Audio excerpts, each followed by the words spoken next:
Today we're talking House of the Dragon Season 3 premiere. Welcome to Screens in Focus. I'm Diana and Sam is back. Hi Sam, how are you? I am so good. How are you? I'm great. I have been eagerly awaiting this conversation because, man, that was a premiere. I mean, that felt like a finale, right? Yeah. It was so eventful, which I Mm. love. I love when seasons start off this way.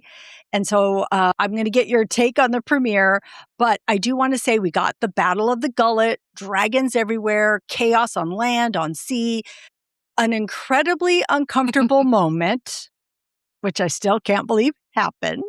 And then Jace. The second Jace locked Rhaenyra in that room, I had a terrible feeling, and we are going to break it all down.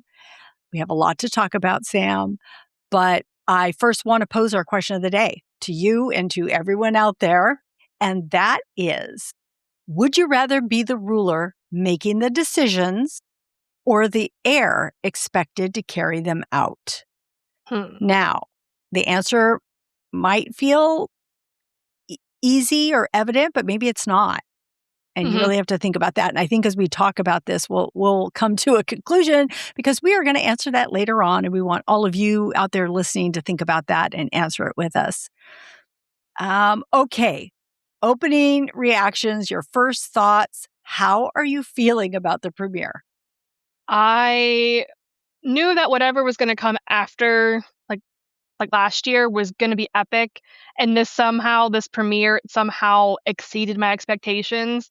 There were so many battles, so many dragons, old and new, and there were a ton of new characters, and it felt huge from like the very first scene when we get to see Sheepstealer and Rhaena, and it's very clear also that the war is only going to not. I don't think it'll get any bigger, but I think it'll keep going. And I really do wish that this could have been the last episode of last season because it was so good. Yeah. But I'm also happy that I got to see it now. So, Yeah. Yeah. Exactly. What about you, though? Tell me your thoughts. Oh my gosh, I was so giddy with excitement. I was getting ready to sit on the couch and I was like, "Oh, I can't wait. We're going to watch this." I mean, really, I was seriously like that. Like, I thought to myself, I haven't been like this in a long time about a TV show, like a Yeah. long time. And so I was so excited. I just wanted more. And I was shocked. At the end, me and my husband, we sat there in silence, like we had to absorb what we just saw because it was so huge, especially for a first episode and the impact that has. And so I just couldn't believe it. And so that was my initial reaction. But we do have to get into the Battle of the Gullet. I want to know what stood out to you. Well, there were so many things. I don't even know where to begin. But one of the things that I noticed was how Corlys, when he's in the thick of it, he's using a Dothraki weapon. And I was like, oh my goodness. Because it's really funny to see all of the Dothraki things pop up over in Westeros, long before we're ever introduced, in our regular timeline. Yes. That just really you hear Admiral Lohar, Captain Lohar, Commander Lohar, whatever the title is of Lohar, talk about treasures and this and that, and I was like, what could he have? And then I realized he's been all over the world, so who knows what he has. Yeah. And speaking of Corlys, there were scenes between him and Alyn that touched my heart, kind of. You see Corlys really trying to, he says, I'm never going to be able to make amends fully, but I can try. Whenever he goes over, whenever he's tossed over the ship, Alyn screams out father. Yes, But I was like, yes. oh, he says it. I was excited because he's been kind of really angry at him, rightfully so. It was nice to hear him call out for him like that. Well, I thought it was interesting that Corlys even, I don't know, accountability or to state, yeah, I'm your father. I can't remember if he said the exact words, but he basically said it. And I was like, oh, he's acknowledging. There we go. He acknowledged that he was his son, which I thought was huge. Yep. And I I'm just feel very bad for him because, like, while he's fighting for his life, his fleet's getting destroyed, High Tide is burning, his family's taking the worst of it, I think. Like, Oh, he's lost his entire family, yeah. and that he's the only one. I mean, everyone else is losing people, but that, I think, just made the moments between him and Alyn, like, all the more sweeter because he does have some family left. It's his two sons. But one of the things that I thought was wild and, like, didn't it came out of left field was Lohar betraying Thailand. I mean, I guess she's a pirate, so, like, you don't really trust them too much, but, like, one minute she's fighting, like, with him, and then she's making fun of him, and then she's putting I was Driftmark happy with it. ablaze. Oh, I yeah, mean, like, I was yeah. fine, but Yeah. I was like, "Girl." But that, like, I don't know. I love that character, and I'm so sad that they're gone. Um, but I thought just the overall just the battle itself, the mix of, like, the sea combat, the dragon combat, it's just incredible. Like, we've seen some dragon battles before, but it to choreograph all of that is I know. insane. It's beautiful. It's, like, just it was so chaotic. I didn't know I knew who to cheer for, but I couldn't tell whose boats were what. And, Right. like, I was like, the Triarchy, they have a lot more people than our people do. Yeah. Because 'cause I'm team black, Mhm. I wore black today. Yes. And I was like, "What's gonna happen?" Forgetting that we had dragons. So, as soon as the dragons came out, it changed the scale of everything, and, it shifted. When she brought out the I don't The know. the Yeah. grappler or something she Yeah. called it? Yeah, yeah. When she brought that out, I'm like, "No," because 'cause I'm thinking, "Yes, we have the dragons," and then it's like, "Oh, Mhm. no." And And, and like oh god, go that ahead. was heartbreaking with when they shot, what's his name? It's Vermax. Vermax, when they shot Mhm. Vermax. My gosh, the sound. I know, and it wasn't once, it was twice, so That yeah. well, I will say the Admiral Lohar is, like, a hell of a shot. Cause, like, first try, that's amazing. I Yeah. wish he'd have missed, though. So Tylan gets the shove off the boat from, Admiral Lohar. She's like, And how much do you weigh?" And then she, like, pushes him over. I Oh, yeah! missed it the first time. I was like, Oh, yeah! "Who I did she forgot throw?" about that part, that's Mhm. hilarious, I she's like, know. "That's crazy." It's like, Uh-huh. Eh, like but I feel like for a character like him, though, we need to see a body or something, or it's gonna be I talked about, agree. hopefully. And then, his brother, the poor Lannisters, they're having a banner day. Cause, like, I I don't know why completely it's missed making me that laugh. because his name is very normal, and I thought that's gotta be the dad of him.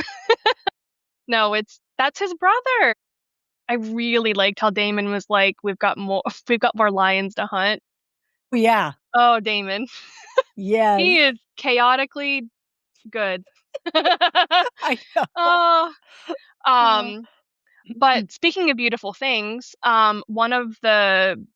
the final things that we see in this episode is how the ship split in two with Yeah. the music and the lighting. It was, like, so beautiful and pretty, but just so much destruction, which is that, like, feels kinda, like, bad that I found it pretty. So, I saw online that the crew used 3,000, liters of blood just for, like, all of the boat sequences. 3,000 liters! That's a lot. Well, it's interesting that you brought up the end scene and how beautiful it was because I saw it too, and I think that of course, we all saw it, but I think it was a good moment because I think everybody was how how I was saying how I was Mhm, reacting to Jace, his death. We see the cinematography and what the aftermath of mhm. everything, and we're seeing that. And it's like, we can't help but pay attention, even though it does look beautiful with the sun and everything else. So much thought went into that. Like, what are we going to show after this? And it was incredible. And I did notice it too, because like I said, my mouth was hanging and I was just staring at it. Like I could not grasp what had just happened. It was definitely a shock.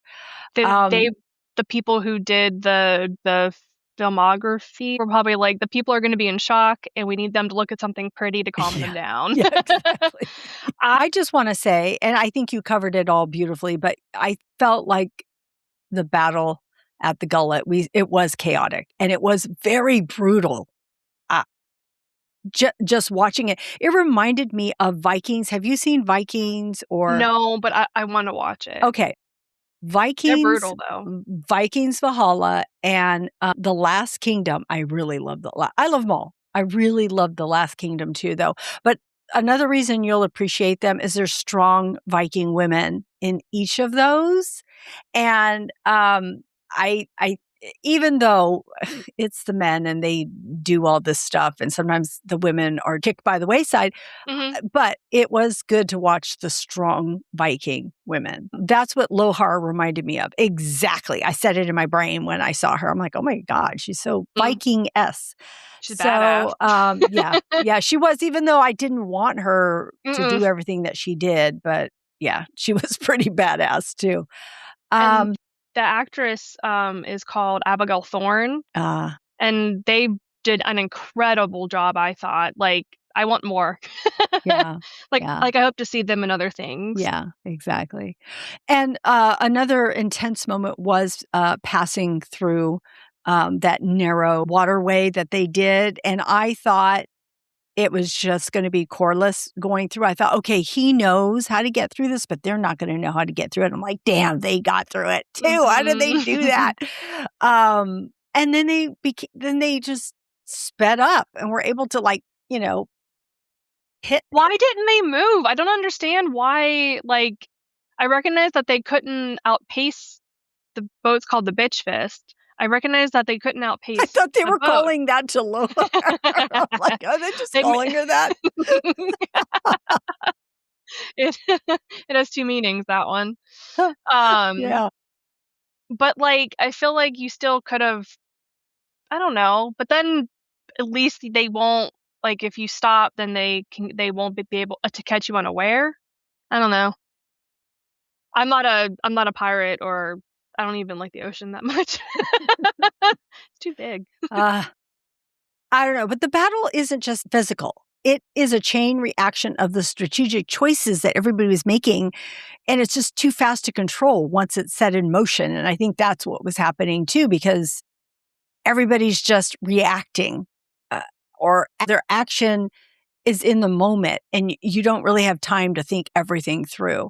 And I thought that the leadership decisions show how one choice creates unpredictable fallout. It was a great battle scene. Okay, so I want to talk about Rhaenyra and Jace, and of course we are going to talk about his death.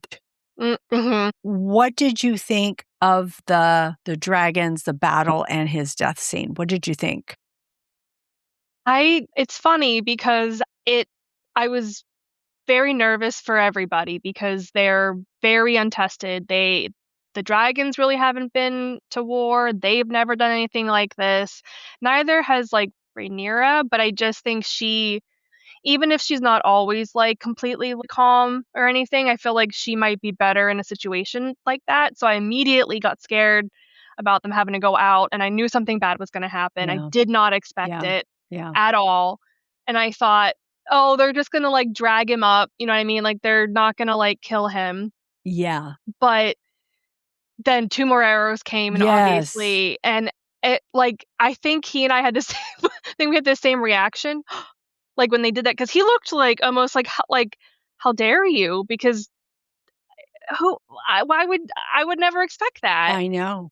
And it broke my heart because it did mine too. I'm sure, because they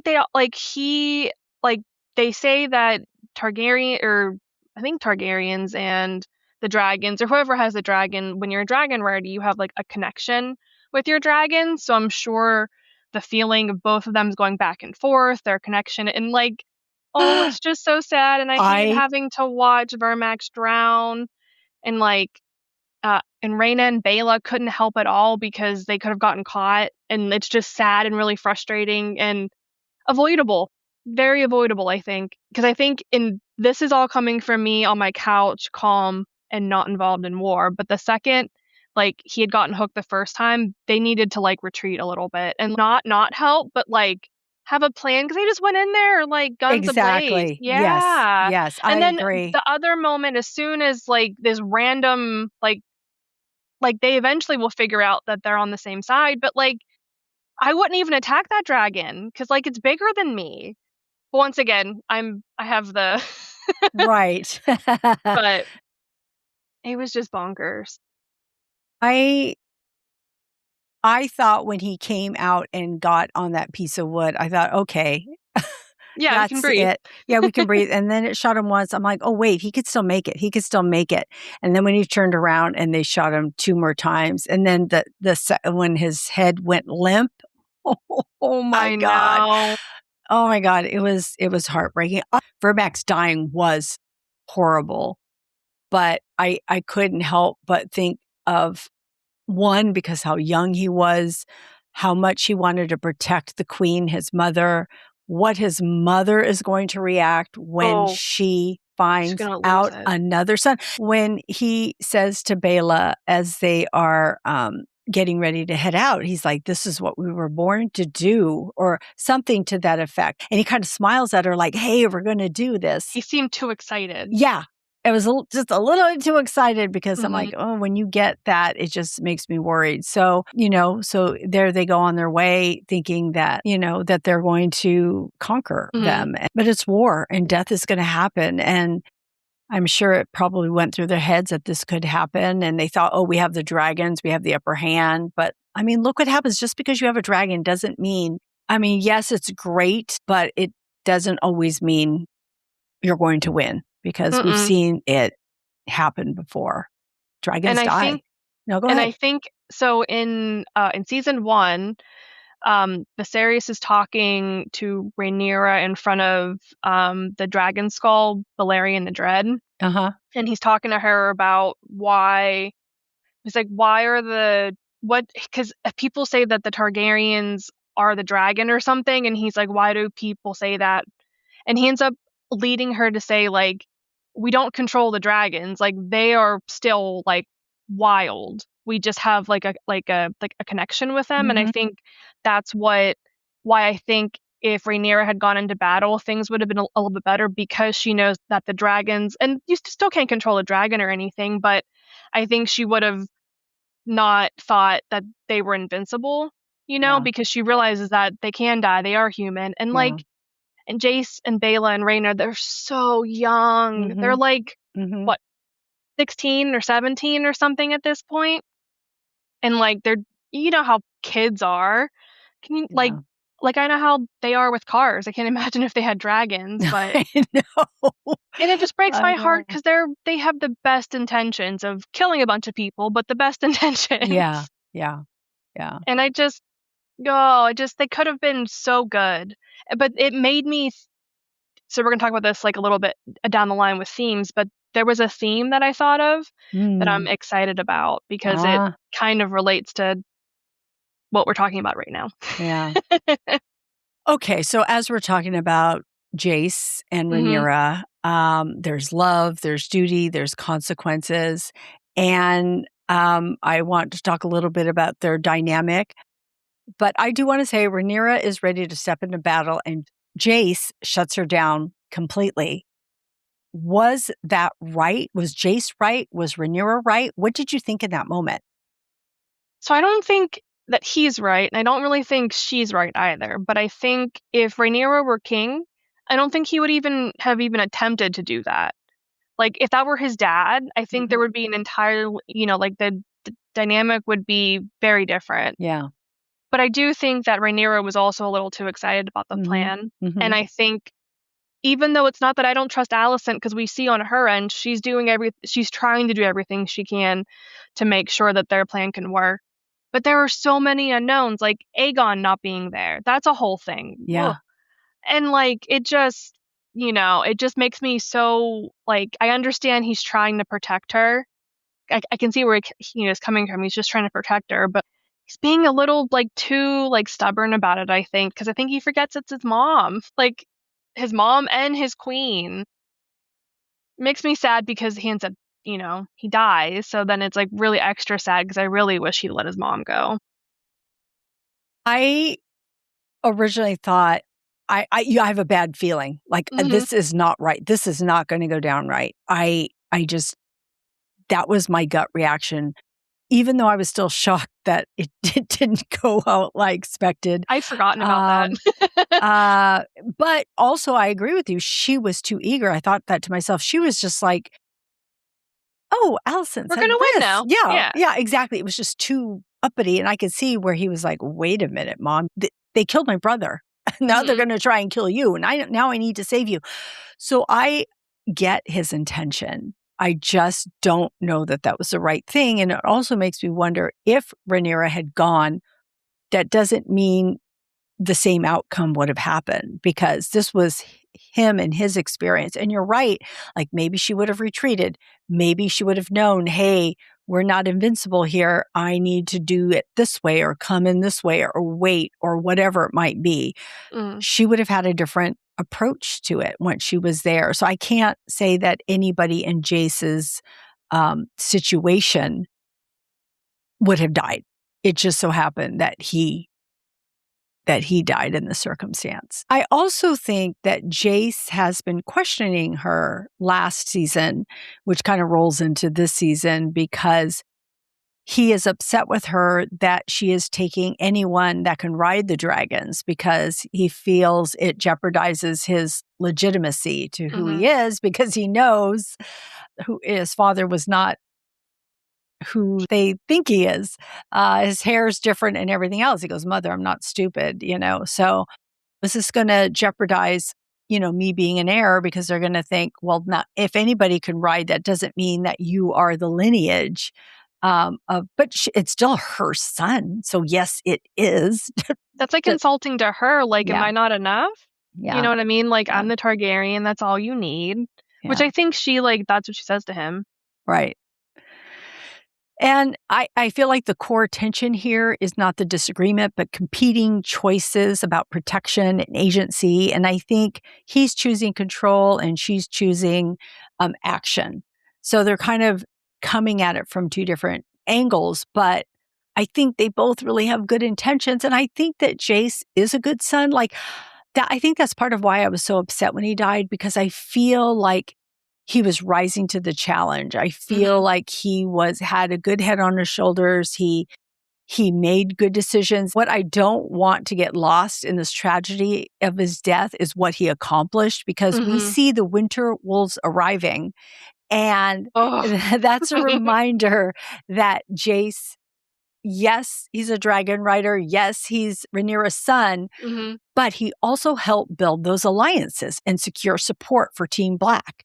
So his impact on the war may continue long after he's gone. So he has done a lot. And we can be so proud of him, and hopefully she can be proud of him for that. But man, I know she's going to mourn him a lot. She's going to hurt some people. Yeah. Yeah, I think he would have been like an amazing ruler, because he seemed, like you said, like all the things you said, he had a really good head on his shoulder. And with, I think, because he would have ended up been with Bela,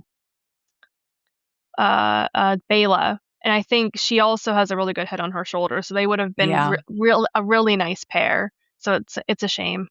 I know, for her too, right? She's like, damn, getting killed. Like, I saw like a video earlier, and it was so Rhaenyra and Syrax both have lost their like a kid, because Vermax is the son of Rhaenyra's dragon, so they both like have lost their kids.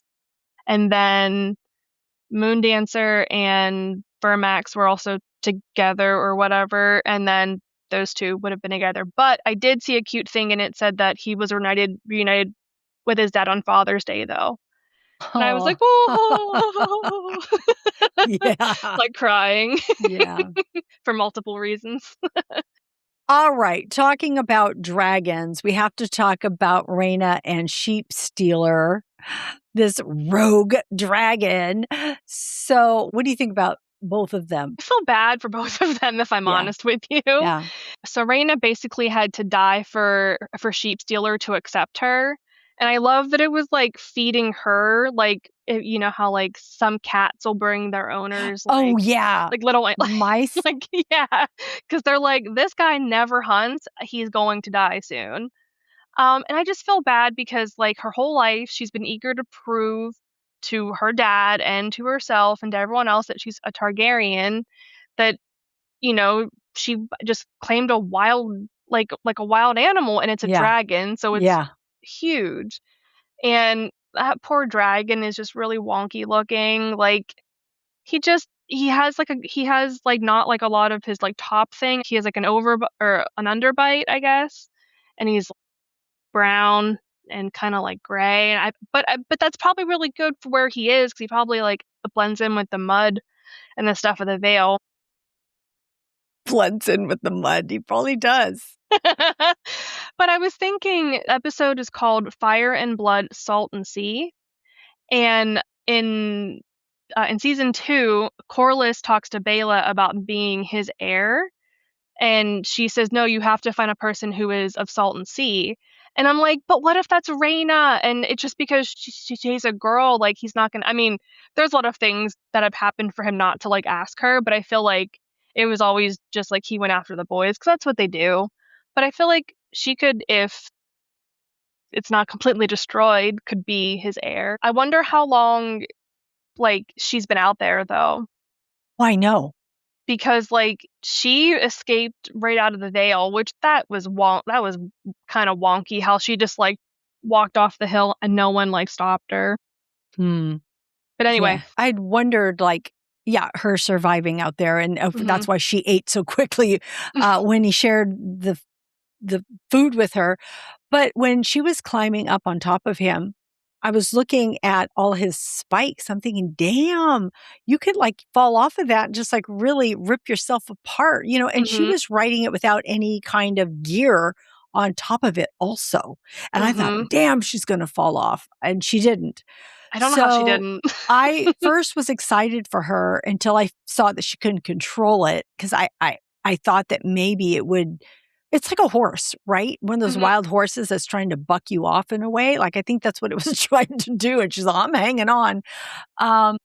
But it was just really a forced choice into chaos. And she claims power before she can even control it. And it was hard because she kept saying, that's not the enemy, and that's my sister, and don't do that. And she's all, no, no, no, no. And I'm like, oh my gosh. And who's to say that anybody can even understand what she's saying? And they're probably thinking, what the heck are you doing? I know. But it was just totally chaotic. I did not expect it. And I think that also contributed heavily to the others on the dragon, and maybe to Jace's demise, really, because they're both trying to get away from Sheepstealer too. I don't know how much that really played a part into it, because Oh, we I see think a them. huge part. Yeah. Like I think if she just goes back to Dragonstone and like stays there, I don't think Jace dies. Because I think it was in like the chaos and all of that. Yeah, 1000%. Yeah. Oh, Yeah. that makes me sad. Yeah. So, yeah. So I feel like it's the cost of this premature decision. But also, when she got on him, did he automatically go there, or was she riding him there? Like, who knows? Who's to say? Maybe she had nothing to do with it. Maybe she was just on Yeah. this ride. But And how does he know where to go for Dragonstone? I bet you she yeah, was kind of like I using his don't little skills know. like a Ratatouille, Yeah. you know? Yeah. So it's hard to say. I don't know. We'll find out more, I'm sure, I hope as the so. next episode comes. All right. We need to talk about Alicent and Aemond. I'm like, yikes. Oh my gosh. Do you want to talk about, what do you want to talk about first? Do you want to talk about that kiss, or do you want to talk about, Oh, just tell me whatever you want to talk about here. all right. I thought so I was very curious where we were going to pick up with her, and it's as soon as she's like just getting back to King's Landing, and I thought it was interesting. Alicent she was shocked when she was told that she had to go to like the throne room. Like we were both shocked because I don't know, like the Aemon almost kills Corwin because he thinks he like Oh, I oh, yeah. My like gosh. he went nutso for a second. Thank God for whoever like stopped him. Yeah. But you could see her like trying to like think of like a lie. You know, she looked like, oh Ooh, I shit. know. Where That's what have I you said been, too. mother? No one has seen Yeah. you around for a while. She's Yeah, like, and she's like, well, shit. you like kicked me out, dude. Yeah, But he's very suspicious of her. He has been. I don't know. Oh, I don't want to talk about the kiss, but he's very suspicious of her. I could talk about it. And I don't. I'm afraid he's not going to listen to her. Like I'm afraid he's going to like hang back or something, and I that's where know. like things are going to go wrong. And I did not see that kiss happening. Gross. But I saw a thing, and it was like a Targaryen's just gonna, Targaryen. So it's a loaded kiss. What I want to say about this moment between them, I think it shocked the shit out of her. I I think she felt like, oh shit, I got to go along with this because my son is crazy. He's going to kill me or kill Mm-hmm. somebody else and I need to just go along with this. But I feel like I wasn't sure exactly what he was feeling, but I know it appears that he's in power, he's in control, but beneath it, I think that confidence is deeply damaged persons shaped by his childhood because he had rejection and isolation and he was bullied as a boy and not having a dragon and one eye. And so, just everything that has happened to him, I think he has to prove himself and he really doesn't know how to act. And maybe he was thinking, oh, since I'm in power now, this is what I need to do.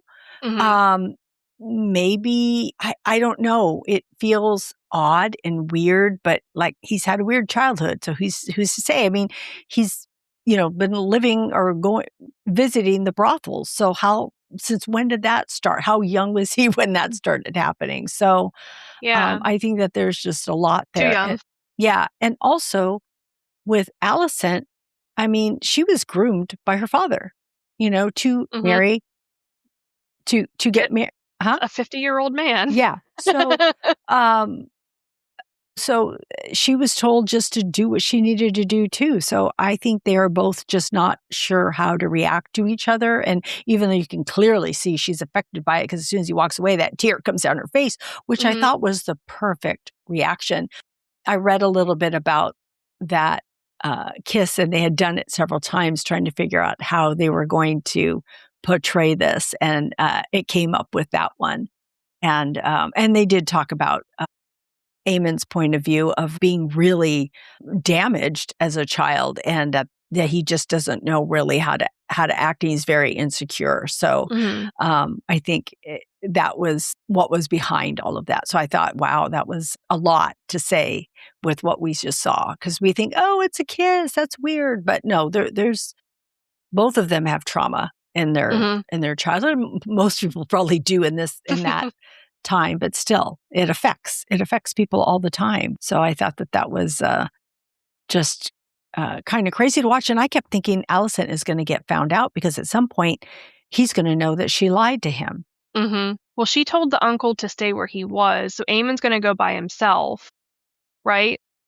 Because he's going to Harrenhal, Yes, and where she wants him to go. Yeah. right, and the note told Ormond, that little man, he's such a priss. Like that poor dude rode for who knows how long to you, and you're gonna like, come on, you're gonna be in war soon, dude. Yeah.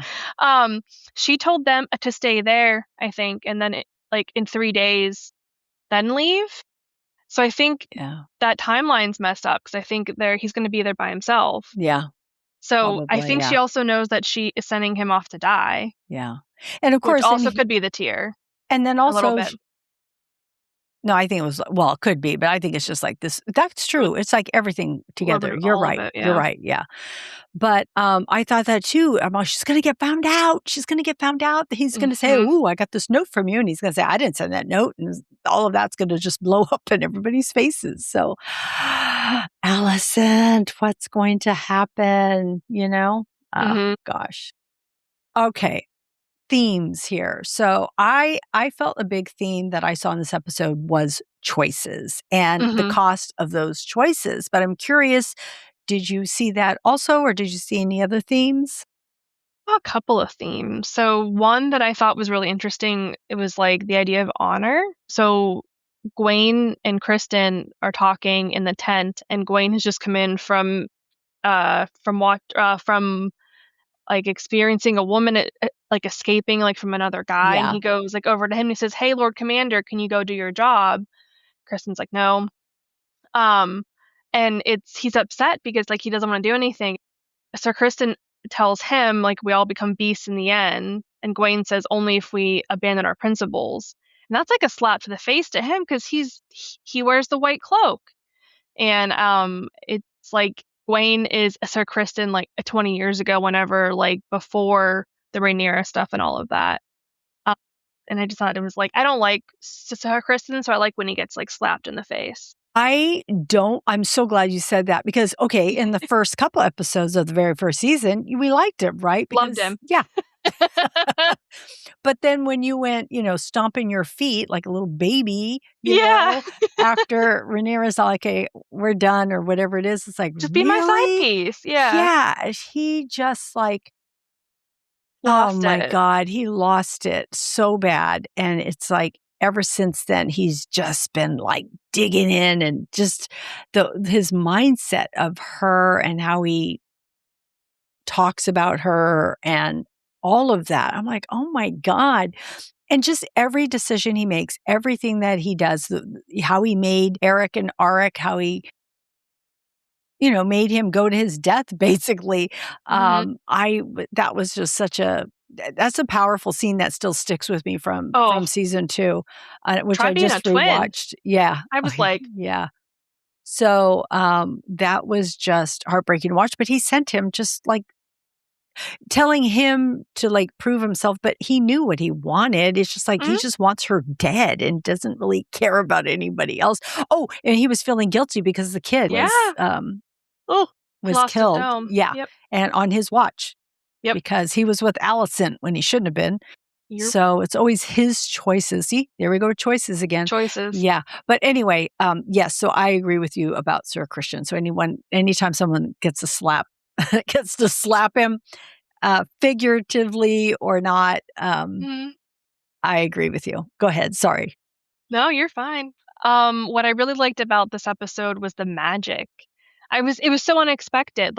So the lake where they are is the God's Eye, and the island is called the Isle of Faces, and it's where Ulf, Hugh, and Adam are waiting for Vagar. But this place in Westeros is like the last place for like the weirwood trees, which have like the ancient magic, and it's all that like wooey stuff. Enjoyed that like the antlered guy is called a Green Man, which is like a guardian of the woods.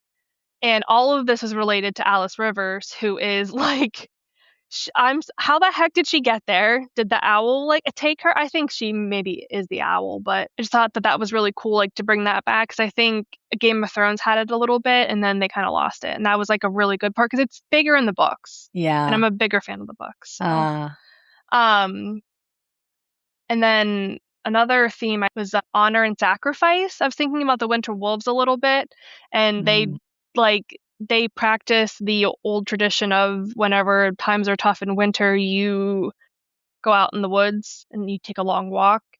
And they're happy to probably like I think they probably would have probably picked this anyway, even if they could stay home. They probably like, yeah, I'm gonna die soon anyway. I might as well go out because they were like all excited.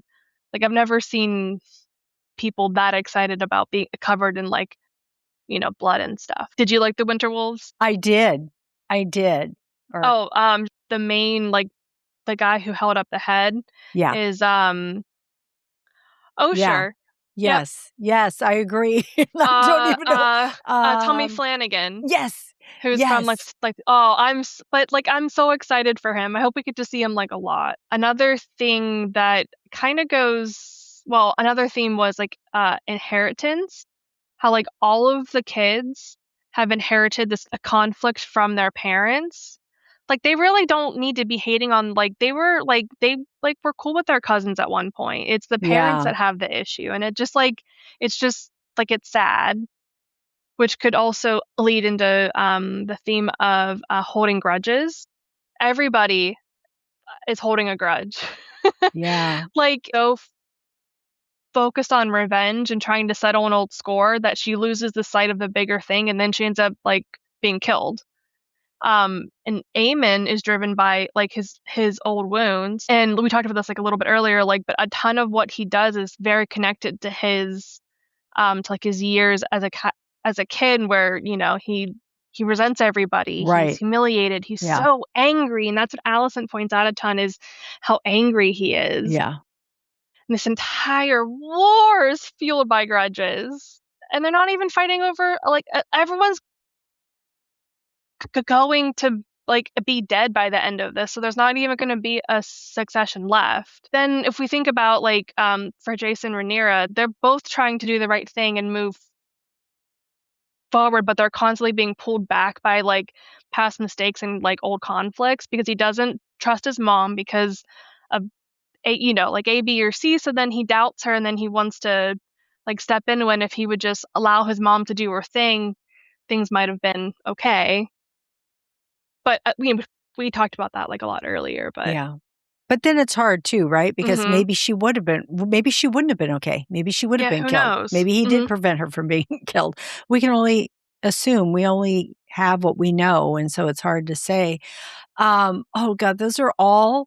It's funny because I agree with all of those. And it's funny how you see the different themes in that, right? Because Mm-hmm. I was seeing so much as choices people make with their consequences. So Jace chooses to lock Rhaenyra up and pays with his life. And Rhaenyra chooses to trust and gets locked up because of it and then loses her son. And Mm-hmm. Alicent chooses diplomacy and manipulation. And Aegon and Loras choose survival over power to escape the capital, which we didn't talk about them. We could talk about them a little bit more in a minute. Because Aegon is technically still the king, but he's powerless and on the run. And Loras is the one who's guiding their survival right now. And the one thing that stood out to me is that Winter Wolves may be the only group that fully understand the cost of choice that they're making, because literally they arrive and say they've come to die for the Dragon Queen. So they're like, we know we're going to die. We're okay. We fought hard. We're, older, and this is what we do. And so they're the only ones that know what their choice can mean, where everyone else is just making them. That's like you brought up the Vikings earlier with Lohar. That's a very much like a Viking thing, like up to Valhalla. Yeah. Yes. Because if they die, that's what you need to watch any of those shows. Just start. They're so good. Is there like an order that I should watch it in? No, I mean, I watch it. You do have to watch Vikings and then Vikings Valhalla. Vikings is much better than Vikings Valhalla. I watched Vikings Valhalla because once I was done with Vikings, I needed more. So I watched Vikings Valhalla, which was good. It was still really good. I would still recommend it, but I liked Vikings more. Then I'm like, I need more. So then we watched The Last Kingdom, and I really liked The Last Kingdom. I thought it was really good.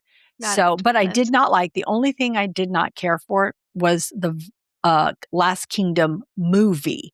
They did a movie after the series ended, and I watched it, and it didn't live up to the series. No. I'm like, damn. It was just a movie. It was just a 2-hour movie, but I'm like, no, the series is so much better. Awesome. So, but all of them are good. List. All of them are good. So it's a great watch. All right. We are at our rapid fire. So, Sam, I'm going to ask you a question, and you're going to give me your gut reaction. Okay. Gotcha. All right. First one. Who was the MVP of the episode? Ooh, I think I have two. So Alyn of Hull, because he took down, I was going to call her Bitch Fist. He took down Lohar. But then I also really liked how Baela and Moondancer, they stepped in to help. And they, I thought that was really good too. Yeah. What about you? I'm going to agree with you. It's Alyn of Hull because, we hadn't seen him before, and I feel like he really stepped up. Yeah. So it was a great. I think that he did something good, what we needed him to do, and so I really appreciated that. All right, which moment shocked you the most? I feel like this is not going to be a shocker, but how Jace was just killed, like right there. I was like, hasn't that boy been through enough? For me, it is his death also. I mean, how could we Yeah. not be shocked? We were shocked. I was shocked. I thought one is episode 1 and Rhaenyra is losing another son. And it's just another blow to a good person. I feel like he was a really good person, and to lose him was heartbreaking. Who made the worst decision? I have 2. So it's either gonna be a Jace for trapping his mother, sort of. I go back and forth on that I one. know. Or Aegon for leaving his fate in Larys's hands. Like That's a good one. I just like I trust like people. I don't even know who I would like. He's very slimy and He's quick though, he's so quick. because but that's also otherwise bad. but that saved them Oh for the yeah, moment. That yeah, yeah. saved them. So Aegon's a dum-dum, though. sometimes it's good to Yeah. think that quickly, and just because he's like looking at him, he's all, wait, you're divulging I'm the king? Stop it. And he's like, he's all, wait, we're gonna die anyways, and I'm just gonna, and he said it so like he knew what he was talking about. I was a little bit impressed by Yeah. his quickness there. All I think right. that was the plan, maybe, was to have them be taken to Rhaenyra. That's just my guess, because I don't. But then what's going to happen? She's going to kill him anyway. So what? But I know, but they don't. But they don't know that, and maybe he could marry. They could get married, and those 3 could be like what the Targaryens have had 3 people before. I don't know. We'll see. Maybe. I just want anyone else to die, and I feel like Aegon. He's not a good person by any means, but I also don't think he's not a bad person. He's like dumb, but if you give him good hands, I feel like he could be a good person. Like, if like a person to like steer him, maybe, because he's very humbled now. He's broken. It's either this or he dies. You know what I mean? I'm like, I'm not sure. I'm not sure. I'm not sure. That's when everyone to live. Jury's out on that for me. I will say that, I mean, he's not the most evil. I don't know that he's not a bad person. He's done some bad things. Oh, yeah. I would say he's done super bad things. Now, is he super evil? No, but he's not done some good things. So, all right. For me, who made the worst decision? Of course, Jace, I think, in a way, but it was for a good reason. So I don't really know. And then I'm thinking Rhaena, because did she go to the, was Sheepstealer there? Because I was like, or maybe it was Sheepstealer. He made the worst decision. I think it was her. She kind of like steers him, I think. So, yeah. Okay. Which dragon would you least want to face in a battle? Sheepstealer, just because it's chaotic. And I feel like the other ones could be controlled by the riders better. Well, I would say Vhagar, because she is so big, and I don't know, I'd be scared. But then being unpredictable could be scarier. So you just don't know. But I also feel like Sheepstealer can be trained. Vhagar's big, and Vhagar's done some stuff, done some damage. So I would not want to go face her in a battle. Yeah. All right. Is Corlys alive? Yes, I think. I hope. I say yes. Why would we not have seen his death? No, he's alive. If I would be super shocked if he wasn't. He's alive. Okay. One prediction for episode 2. Ooh, I want to know if we'll figure out what's happening with Otto. Because, who took him? Where is he? He's just, in, a crate while all this is happening. I want to see, it's not a prediction, it's what I want. I want to see Winter Wolves more, and I want to see Daemon more, because we didn't get Daemon so much in this one, and I want to see his next move, because I think it's going to be a good one. Same. All right. We're circling back to our question of the day, and that is, would you rather be the ruler making the decisions or the heir expected to carry them out? I think I'd rather be the ruler who's making the decisions, because I feel like, and I'm putting myself in this, I know I would I would listen to people, so that way I'm going to make the best informed decision. And I feel like if I'm the heir having to carry it out, I might not always agree with it. and I don't want to disagree with my parent. I think this is hard because you think you'd want to be able to make the decisions, but I also know that comes with a big weight of responsibility because you are responsible for others. You're responsible for their death, for their life, for so much, for making decisions that impact so many people. And I don't know if I could take that weight. Now, being the heir to carry it out is really, really hard too, because you're right. You are not always one who can agree with what someone else says, like Jace was. But for me, I think I'd want to be the heir. I just feel like I can carry things through more easily, and you still have a responsibility and you still have to do it. And you're still going to end up being a ruler at some point. You assume at some point, unless, your demise is before the ruler is, but I'll get there, right? So Yeah. I will, for now, take the heir. So see how we have two different answers and two different stances on the same question. So friends out there, what do you think? Would you rather be the ruler making the decisions or the heir expected to carry them out? Let us know. You can comment wherever you're watching us, listening to us. You can go to our social media. Let us know there. You can even call us.